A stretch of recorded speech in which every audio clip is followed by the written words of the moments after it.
Pa-subscribe naman po and click the bell button to get the latest update from my vlog. Magandang araw mga kabaryo. Welcome again to my YouTube channel. So ang episode na ito ay tungkol sa project namin last March 2024, ang garage roof sa aming farm.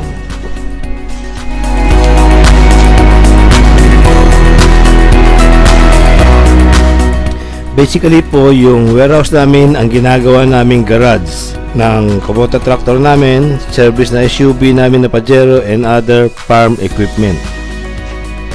Pero may mga time na hindi po natin magamit to dahil may mga stock pa po tayong palay sa warehouse natin. Kaya this March, naisip po namin na mag-project kami ng roof garage para dito natin i-park yung mga sasakyan natin at mga farm equipment, and during summer or rainy days pwede po tayong mag-repair ng sasakyan dito sa roof garage natin para hindi tayo mainita maigi or mabasa. Simple lang po yung ginawa naming roof garage namin. Ito po yung parang tinatawag nila na shed roof or single roof lang po siya. Incline lang po siya ng 6 inches from left to right. So yung footing niya ay hinati lang namin po yung 2 inches na pipe into half. So tag 3 meters po yung height ng post niya na 4. Sa roofing part naman po, gumamit tayo rito ng 9 pieces na 2x3 na tubular pipe and 7 pieces na 2x2 na tubular pipe. Also 6 pieces na long span na GI rope na 6 meters ang haba.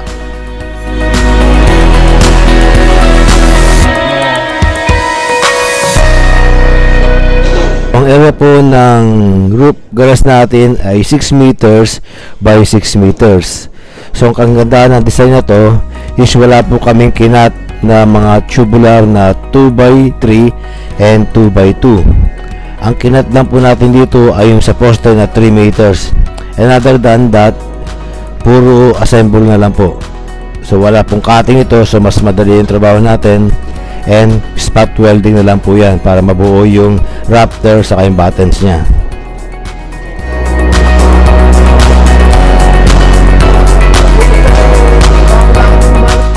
So ayan po mga kabaryo, so natapos na po siya, and hindi na natin napakita dito yung pag fill up natin ng mga gravel sa garage na yan. So nag fill up po tayo ng 2 elf na gravels dyan para hindi naman maputik at magandang parkingan po ng mga vehicles natin sa mga truck natin. So hanggang dito lang po mga kabaryo, and hope you enjoy yung vlog natin ngayon.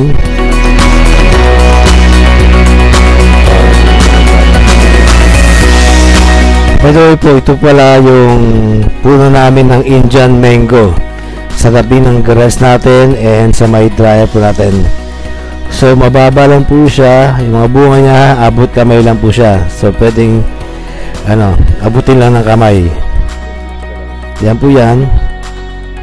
So parang lampas tuhod lang po yung mga ibang bunga niya, and others are kayang abutin.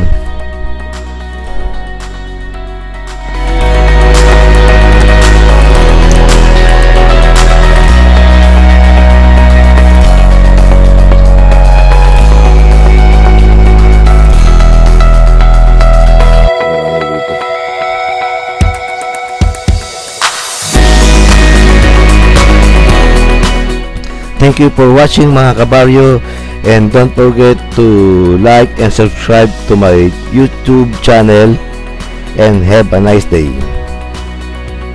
God bless po.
God bless po.